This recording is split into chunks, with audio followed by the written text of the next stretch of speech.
Hello, today is 9/11 of 25 and I am here with a video of what I eat in a day on my keto journey.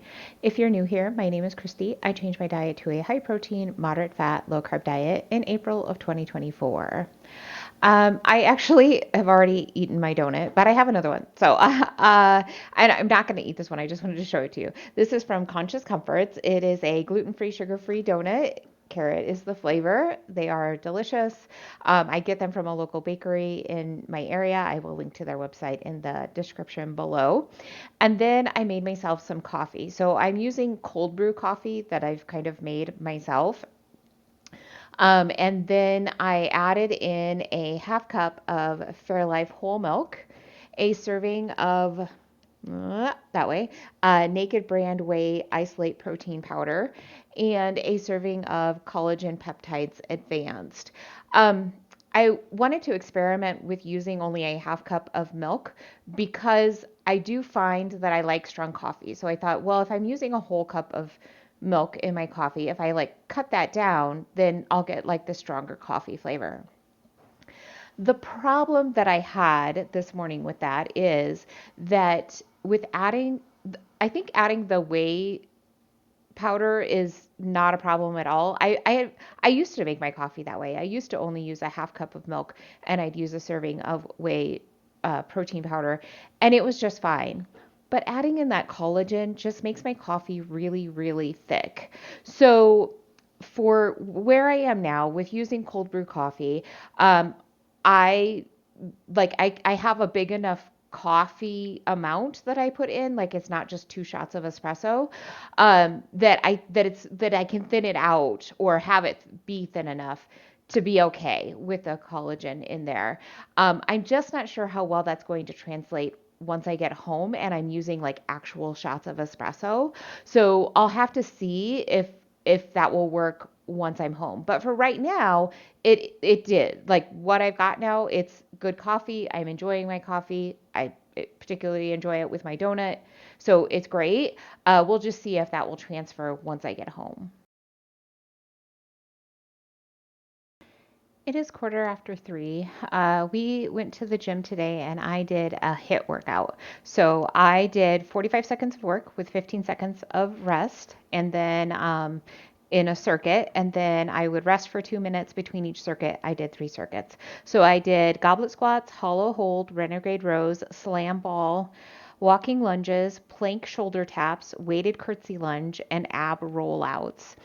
It was a good workout. Then I did 20 minutes on the stair stepper at zone 2 and 20 minutes on the treadmill just at zone 1 to kind of like calm my body down. And then I went out to my van and I ate an Okios 000 blueberry yogurt.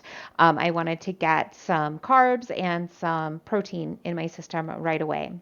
Now we are back at the house and I have made myself some lunch. So I am trying this chicken tiki masala. I'm not really sure how to say the brand. Suki's, I think, is it? Um, it's a really quick meal. You just warm it up in the microwave.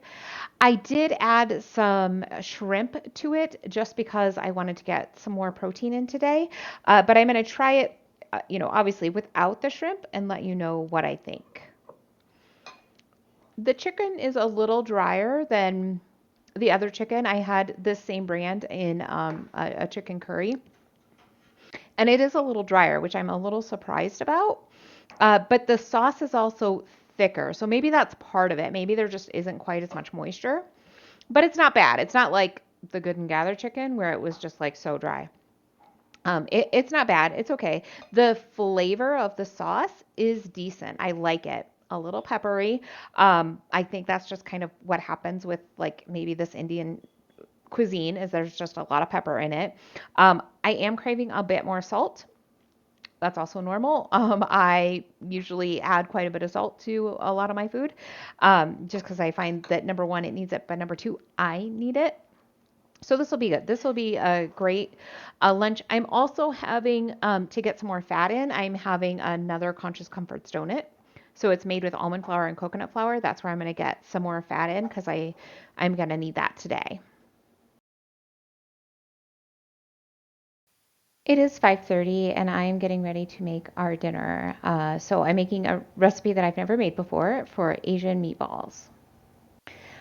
I will link to this recipe in the description below. I have in here 2 pounds of 93% lean ground beef, along with 2 egg whites.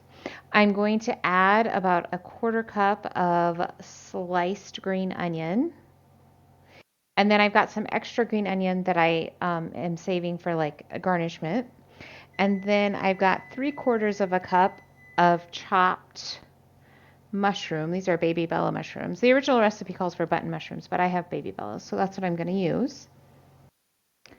Okay, and then my recipe actually calls for some liquid stevia, but I don't have that. I do have monk fruit allulose blend, so I'm going to add that in. I think looking at the conversion chart, I think what I need is about a teaspoon, so that's what I'm going to put in, and we'll see what happens. And then it also calls for a clove of minced garlic, but I don't have that available to me either. So I'm going to add in a half teaspoon of garlic powder. And then it also calls for some freshly grated ginger, but again, I don't have that. So I am going to use, it calls for 2 teaspoons of freshly grated ginger. So I'm actually going to use, I want to use like 3/4 of a teaspoon. So I'll use a half and then just another like half of that. Just kind of eyeball it. Then I need some tamari sauce. I think that's how you say it. Or you could use soy sauce too, either one. I need 1.5 teaspoons. So, oops, that's a lot. We're going to say that's one, and that's an extra half. And then I need some crushed red pepper flakes. The original recipe calls for a teaspoon of them, but I just don't think that my kids are going to be able to handle that much. So I'm just going to sprinkle in maybe like a half teaspoon, maybe not even that. I don't want it to be too spicy for them. Okay, so I'm just going to blend this all together and get it shaped into meatballs and get it on my baking sheet. I will bake them at 400 degrees for 15-ish minutes, it says. Okay, I have them shaped into balls. I think they're bigger than what the recipe calls for, but I wanted them all to fit on the one baking sheet. So we'll see how long they take to cook. I do need to cook my meatballs just a little bit longer, but while I was waiting, I decided that I wanted to make a sauce for the meatballs. And I really like peanuts with my Asian food, but I can't have them. They upset my stomach. So I thought I would make a sauce out of my sunflower seed butter. And so I used the sunflower seed butter, a bit of sweetener, some soy sauce, some garlic and onion powder, some ground ginger, which I must have put away, and then a little bit of water. And I just like mixed it all together. Oh, and some salt and pepper. And it's really good. I'm really glad that I made this. This is what it looks like, if you can see. So yeah, so I'm excited to have this on top of my meatballs, and like it does have a sesame seed flavor, which I like sesame seeds with my Asian food too, so that's good. But it also just has a bit of a hint of like peanut butter flavor too, so I think this is going to be great. I'm trying a bite with just the meatball. It's lacking flavor. It needs salt. I thought it would, but I didn't want to add any in because I was trying to like trust the recipe. But yeah, it is definitely lacking salt.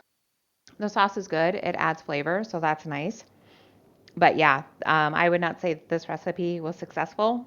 Like, I would not make it again. There's just hardly any flavor in those meatballs.